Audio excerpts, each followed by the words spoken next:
You've made it to Chiro Hustle. Sit back and learn from the greatest influencers in the chiropractic profession. This episode is brought to you by Clothes for Chiro, Chiro Sushi, and Chiropractic Unity. Let's hustle. All right, guys, welcome to episode 2 of the Chiro Hustle podcast. We're still going strong, and you're going to get a lot more of these. We have a lot of stuff to talk about, so let's get started. I'm your co-host, Luke Millette, and this is your main host, Jim Chester. Yes, this is Jim Chester. I just want to say today's guest is Dr. Daniel Knowles from Boulder, Colorado, and this guy just drops gem after gem after gem. Stay with us and get your Chiro Hustle on. So, Dr. Daniel Knowles, you're up there in Boulder, Colorado, and I've had a chance to get to know you over the past couple years. It's been a really fun friendship that we've been able to build. I just wanted you to give us a little bit about your chiropractic story, what people might be able to learn from you, and what really influenced you to become a chiropractor. People may not believe this, and I originally wanted nothing to do with being a chiropractor. And before I go further and explain that, let me say, Jim Chester, really grateful to be on this podcast with you. I'm really grateful to watch you grow from the first time I met you in the audience at an EPOC program in Fort Collins, Colorado, telling me about some of the things you want to do to, getting some of those things now really happening. It's really inspirational to see you keep plugging forward. So I want to, congratulate you on this podcast. Oh, thank you. And so, when people don't, many people know this and many people don't, which is that I'm a second generation chiropractor, and some people aren't even aware of that. My parents are extremely well known in the chiropractic profession. My stepdad, is pretty much, when it comes to art, science, philosophy, research, he's the top. As people that knows all of that all rolled into one. There's many people that are strong in technique and strong in philosophy or strong in science, and very few people roll that together the way he does, which is Donald Epstein. And my mom was in chiropractic school when I was in high school, and so I was excited about chiropractic as a patient as much as any teen would, to whatever degree that is. Enthusiastic about it. I liked it, but I was excited my mom was going to be a chiropractor, but it wasn't any real big purpose. But she was really excited about it. And then as she was, after she got married to Donald Epstein, they were doing seminars. At first, I was like, well, they would always say, you'll be a chiropractor, it's great. And I wanted to have nothing to do with chiropractic, because usually when you're a teen, you often, you have a little bit of polarity with your parents, so you may not want to be like them or things like that, It's a common teen thing. I don't think it's only me. And so I wanted to have nothing to do with chiropractic, but I was going to all of their programs, or not all, a lot. And always in the audience, always attending, listening, hearing the things that were being said. And over a few years of doing that, I was like, wow, all this chiropractic stuff is amazing. And when I was in undergrad, I was trying to find something to do, and I was looking at economics, I was looking at business, and nothing really enthused me in the classroom as much as when I went to a chiropractic seminar. So I was like, I was great. I loved, everything I was doing in undergrad, but nothing was like, this is like a calling. And then I'd go to a chiropractic seminar, and I'd be so lit up hearing what my parents were teaching, that I was like, wow, this is amazing, and I'm passionate, enthusiastic about this, but I'm like saying I don't want to do it just because my family does it. I didn't want to follow in footsteps, so to speak. So basically, it got to a tipping point where I was like, I'm more excited, enthusiastic about this than anything else. So this is what I should do. And then at that moment, when I decided I was going to go to chiropractic school and told people I was going to do it, everything kind of fell into line like a laser. Sometimes when you make a decision, everything else all the confusion, all the fog lifts, and then you're like, I'm just going this way. And then I felt like I got pulled into being a chiropractor, like very rapidly. It was like everything else just laser focused into that. And then the rest is history. But the interesting thing about that now, Jim, because especially since doing Sherman Connect and then doing MileHigh, I meet people all the time that know me in the chiropractic circles, and then they don't know that I'm related to Donald Epstein. It happens almost every week, and they're like, oh great, and then like I'm talking to them, they ask that kind of question that you just asked, and then I say, oh, my dad's a chiropractor. I tell them, well, like, who's your dad? Because Knowles, Epstein, you don't make the connection. No, you don't. And so then I say, oh, Donald Epstein. They're like, no way! How could that be? It happens all the time, which is actually kind of cool, because then I feel like I've made my own ding in the chiropractic profession, my own dent, my own effort, rather than just be on the coattails of someone. Yeah, man. Yeah. Something I wanted to talk to you a little bit about is, I know that you said that you were the kid in those seminars, and I know that I've seen your kids at the seminars too. Is there any hope in the future that either one of them become a chiropractor? I hope my kids love whatever they do to the degree that I love it. I would love them to do the same thing as I do, but I by no means want to push that on them. I think it would be cool. It would be awesome. I would, be enthusiastic, but I also want them to be in love with what they are spending time doing as much as I am, if not more. And, my son is really passionate about business, and obviously that can go on lines with chiropractic, but there's also a lot of other things. And my daughter is very passionate about sports and other things as well. So we'll see what they do. I mean, maybe they really dig getting chiropractic. I obviously get asked to adjust them all the time, and but they also get, they're in that place that I was, like they're teens, and so they're like, another chiropractic seminar, So, and I get that. Well, I just wanted to throw it out there to you, man. I think that you and Rochelle are great role models. And I think that your kids are pretty lucky to have you guys being their leaders in the family. So I think that whatever they decide to do, it's going to be a good choice, and you guys are going to do nothing but support them. So. Well, yeah, and I'll tell them that they're lucky to have me. Let them know Jim Chester told them. I will say that. So Danny, earlier you mentioned about making your own dent and your own ding, not wanting to ride on people's coattails. What makes you unique in the chiropractic world? What do you do to set yourself apart from everybody else? I think what makes me unique in chiropractic is that, I kind of have to go back to what people tell me. I might think this is what is a strong point and makes me unique, but then people say certain things. And one of the things that people say very frequently is that I'm extremely passionate, like that I just bring a passion and presence about it. Another thing that I think is unique, sadly at this point, is my vocalness about chiropractors being chiropractors, as compared to something else. That shouldn't be unique. However, I think at this point I'm sadly one of a few. I could probably name them on less than 100 people or something, or less than a couple hundred, less than 1,000, that are really vocal about that.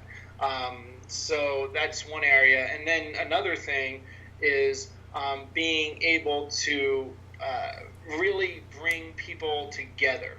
One of my gifts that I've always had, and sometimes you don't realize something's a gift or a talent because it just comes naturally.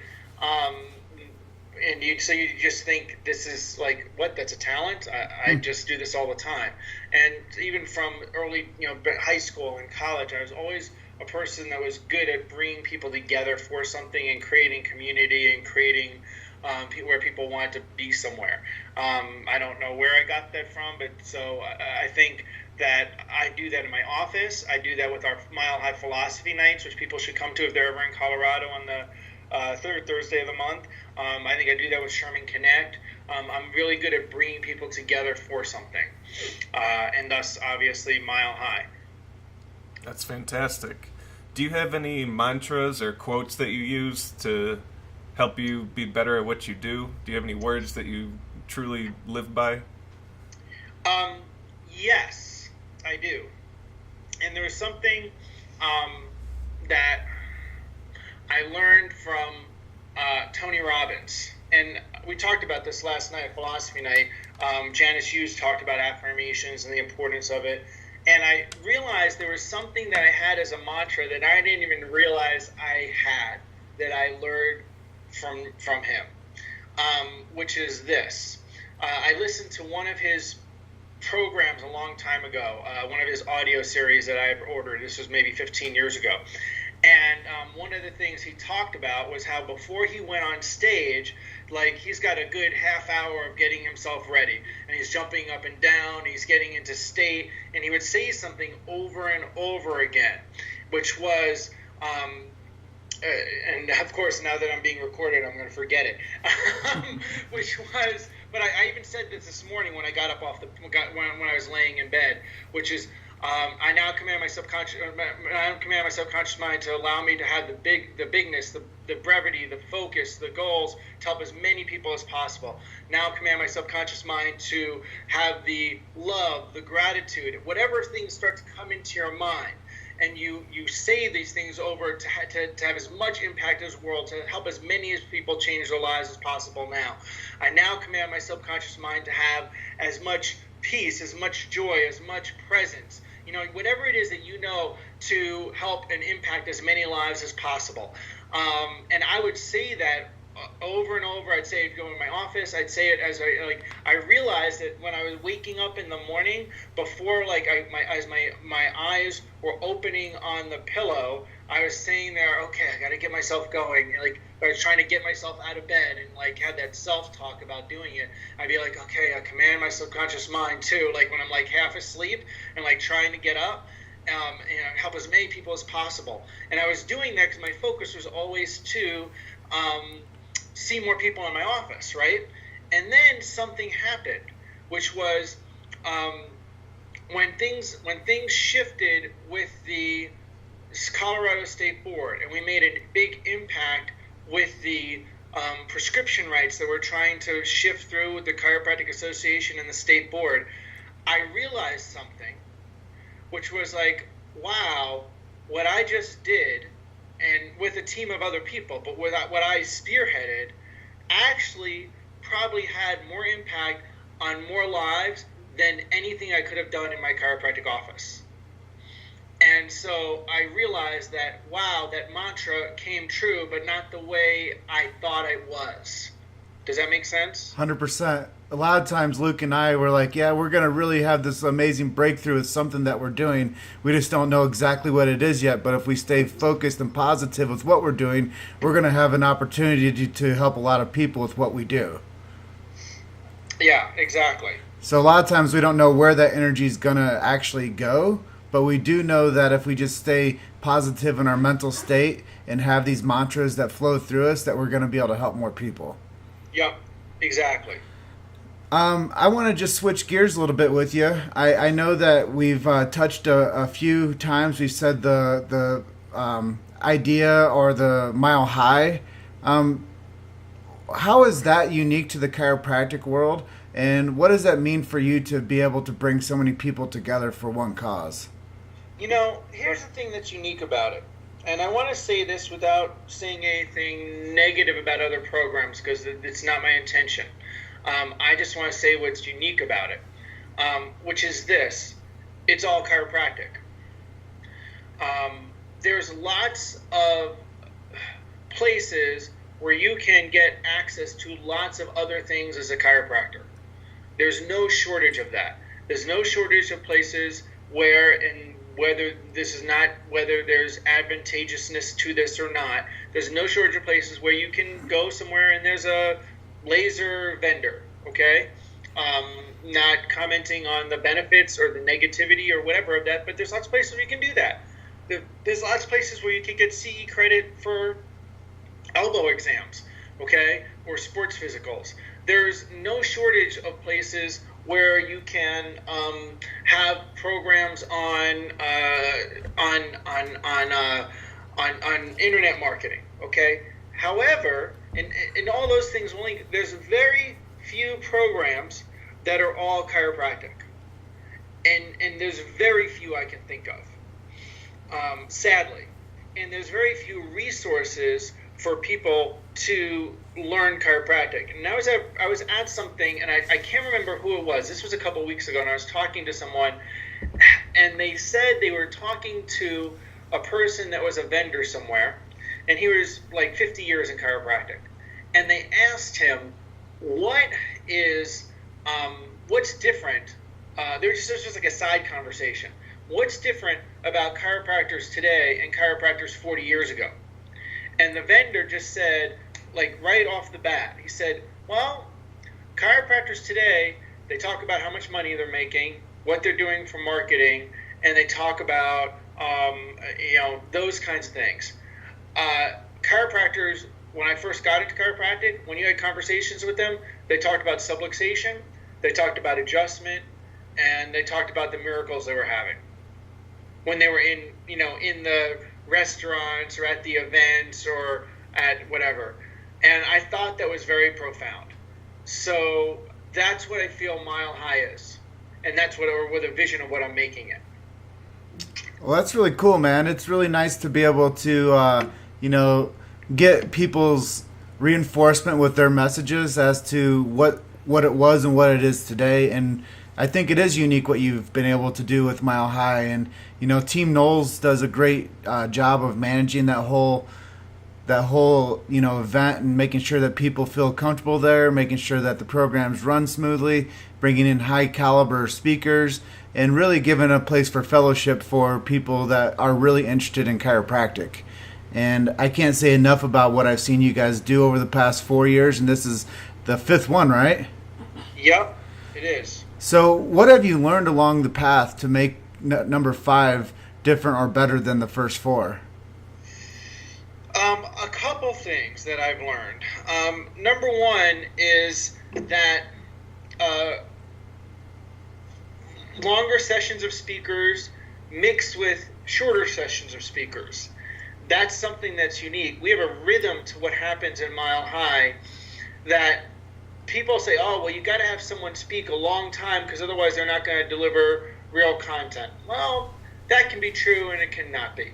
I don't want to have someone speak so long because, wow, they just can drag. And that can be true and that could not be. We do something different where we have 3 different speaking time slots. 15 minutes, 25 minutes, and an hour. So there's a reason for that, and there's different people that will deliver differently in those time slots, and it creates a different rhythm for the program that people really enjoy. Because you can deliver passion and energy and information in 15 minutes. And you can also have a topic matter that is good to delve deep on for a long time. And there's people that I don't want to listen to them for an hour, but I love listening to them for 15 minutes or half an hour.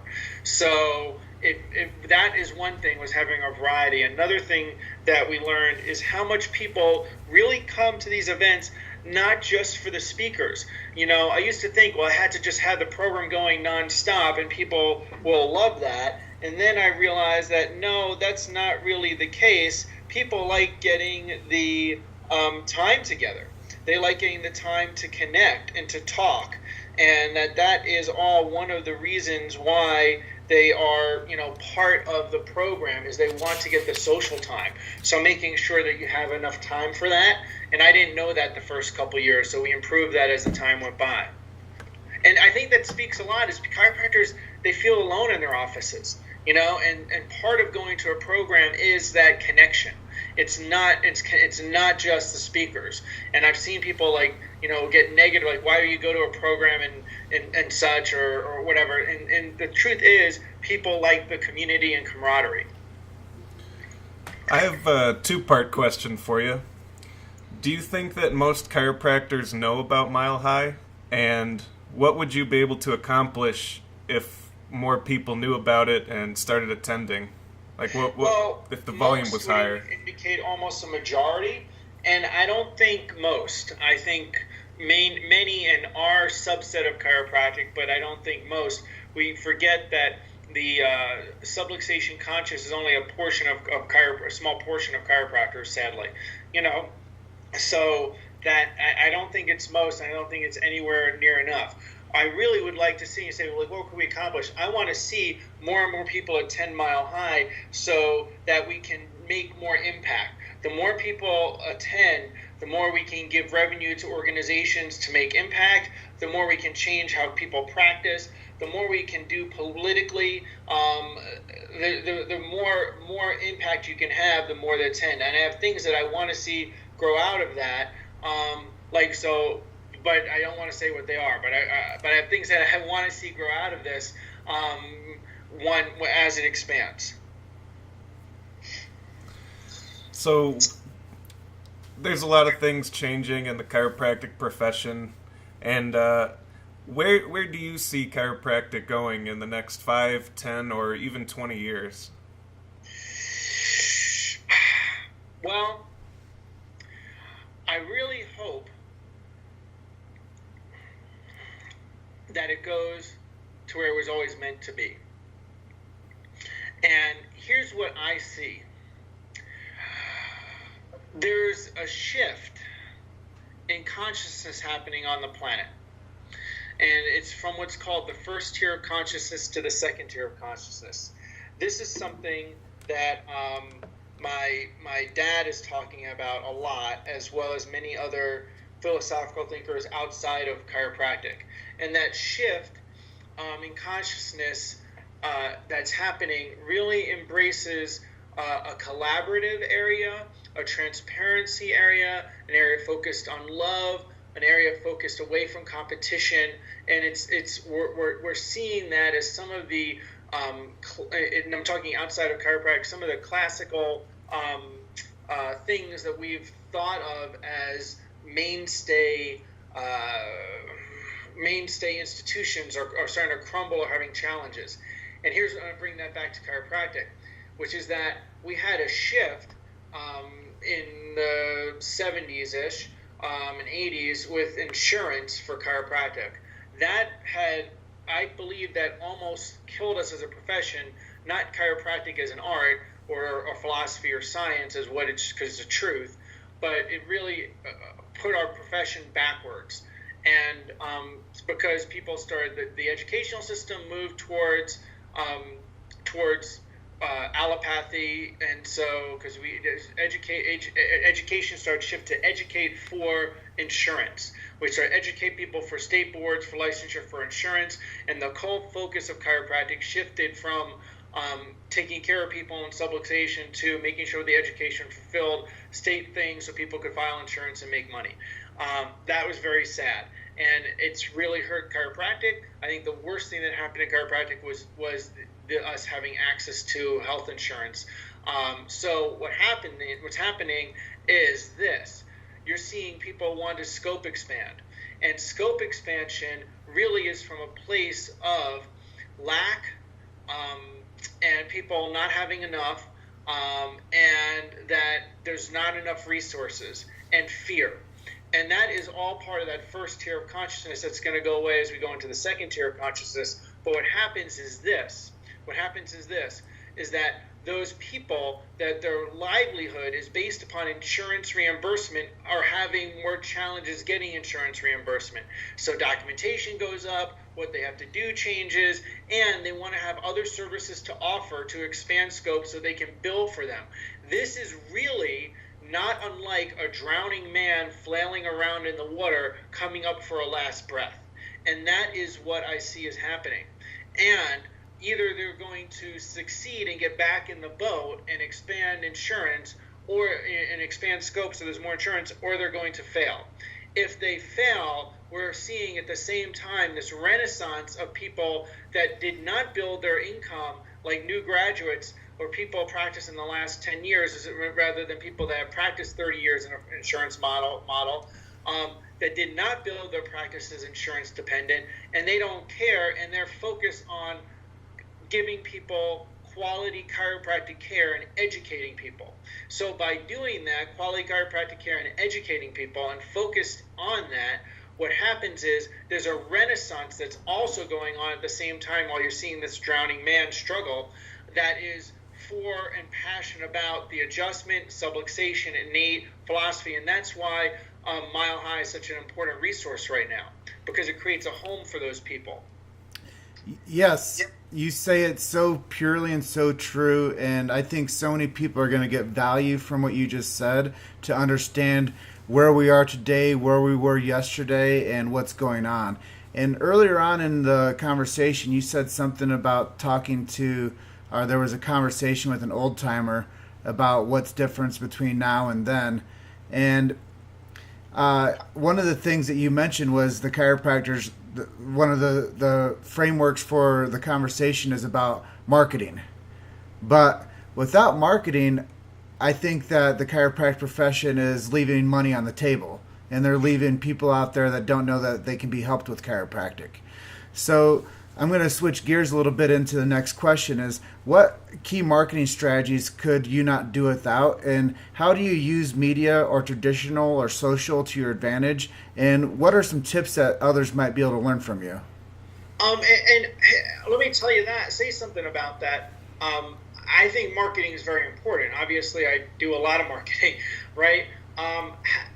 However, at the same time, you hear very little talk about, like, well, how do you adjust and how do you do this and tell me, and what do you think of subluxation? Like, you don't have that conversation in programs enough.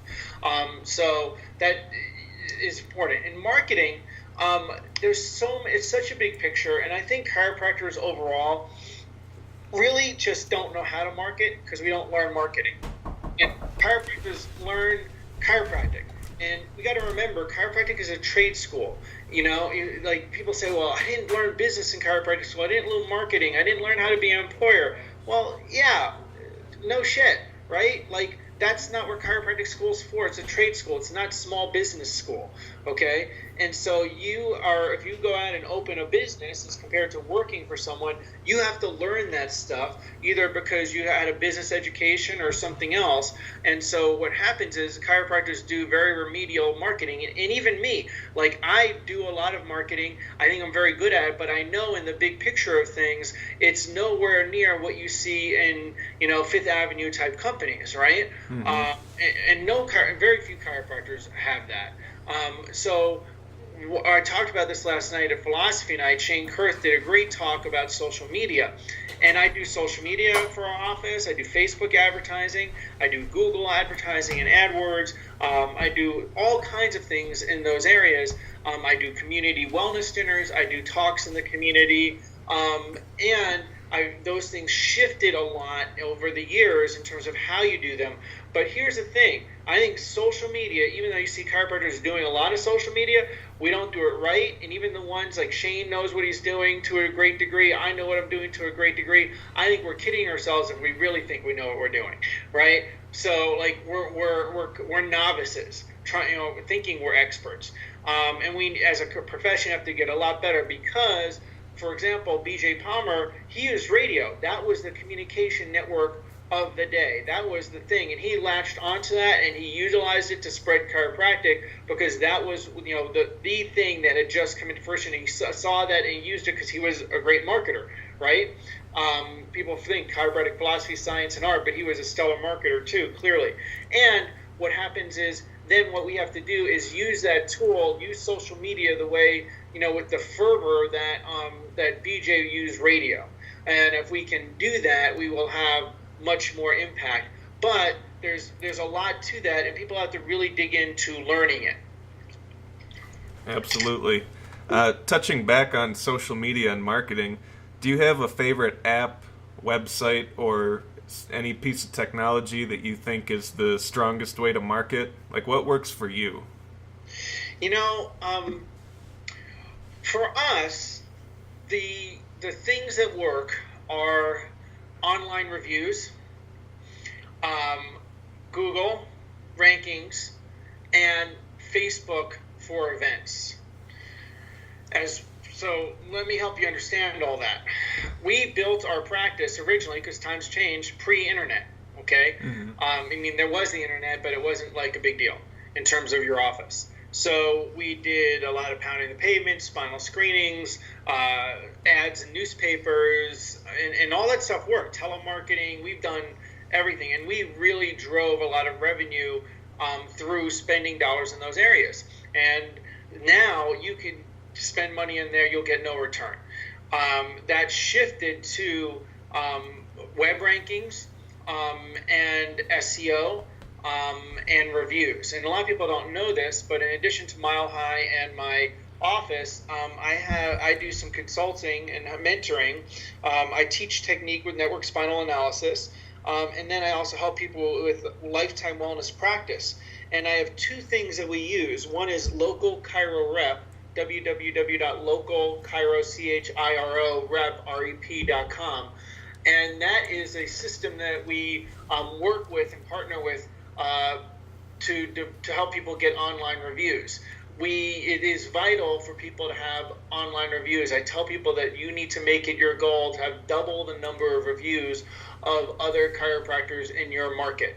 Whatever you do, if you have an Italian restaurant, you want to have double the online reviews of every other Italian restaurant in your area.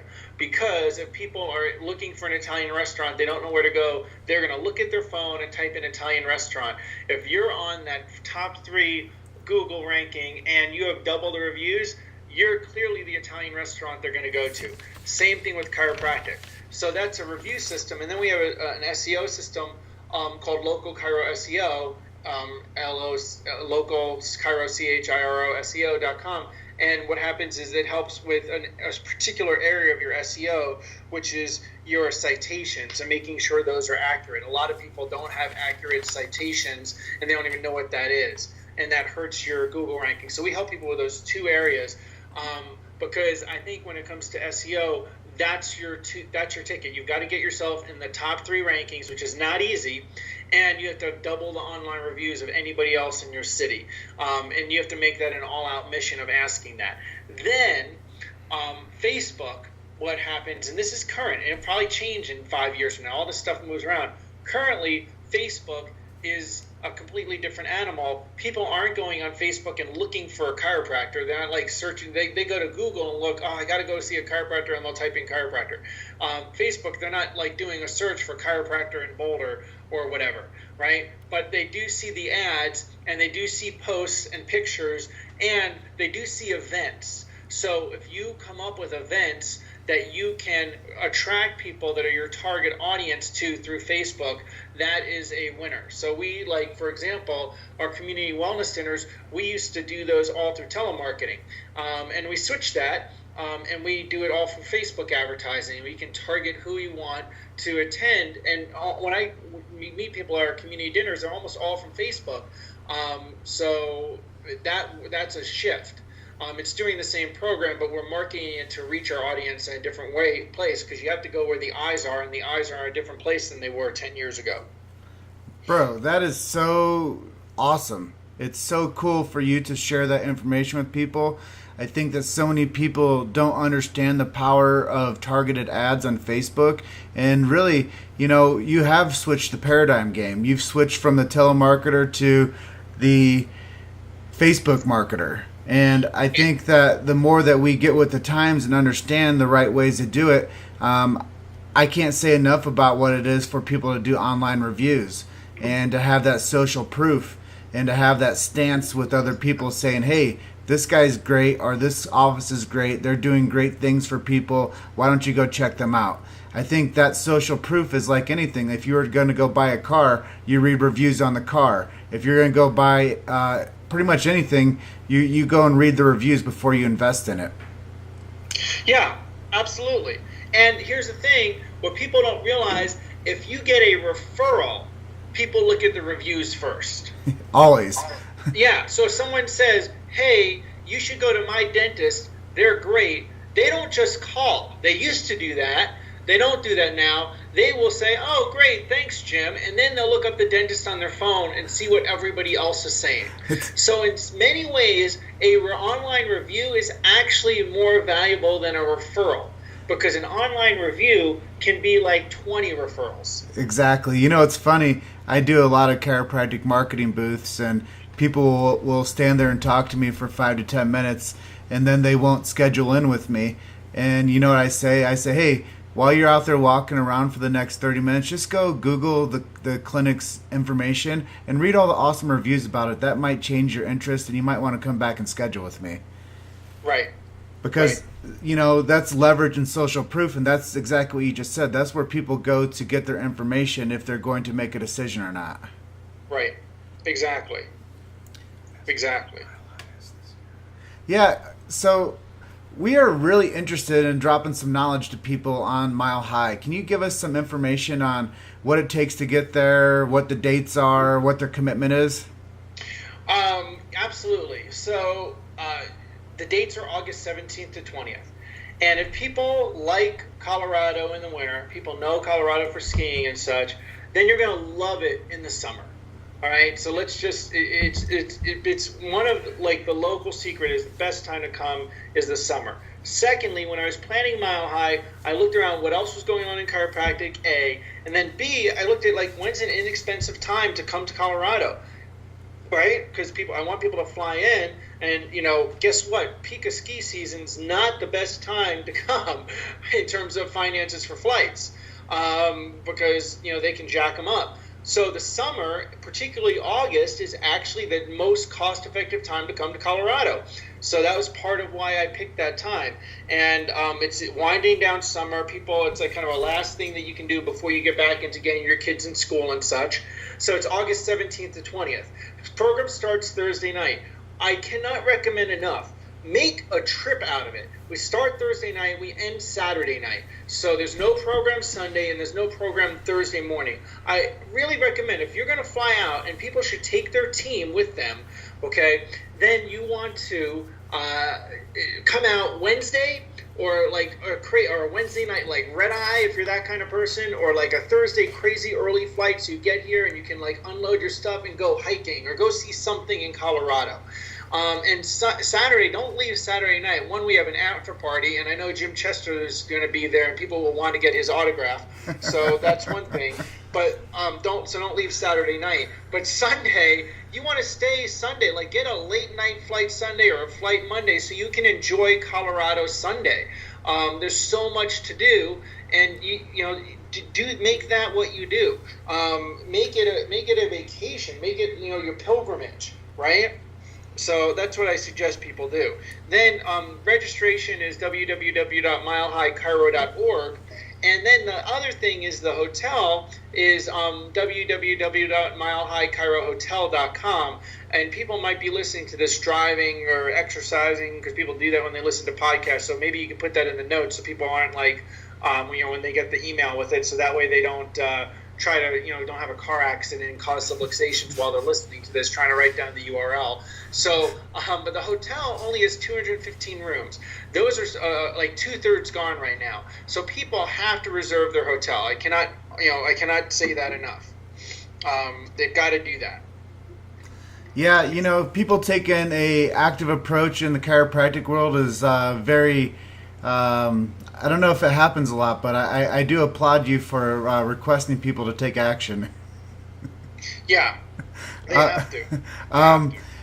We're coming to the end of the podcast interview with you. Is there anything that you'd like to add in that you might have thought about as we've been talking you didn't talk to us about yet? The other thing that I'd like to add in or say while I'm on here is that we're at a crucial time in chiropractic. And it's what I described between the drowning man and the philosophical renaissance. So I know who I want to see win out in that, but it's only going to happen if people are passionate, vigilant, and are all in. So because there are people that are passionate, vigilant, and all in about the other path. So we need to not just think about ourselves, our office, our business ventures, but we have to think about, what do I want chiropractic to look like when I'm gone? And do I want, with my kids and grandkids, are going to get chiropractic care, what will it look like, right? If I value getting adjusted because it's keeping me on the planet longer, I want my grandkids to be able to get chiropractic because they're gonna live longer. And if you can think ahead in that way, then you're like, holy crap, if it doesn't look like it is, it's only going to affect the life of my kids and grandkids.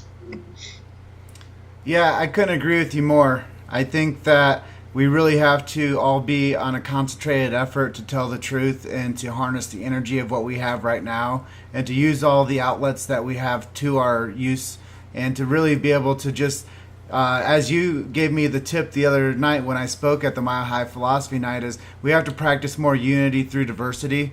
And we have to understand that everybody in the chiropractic industry does things a little bit differently, but they all get results.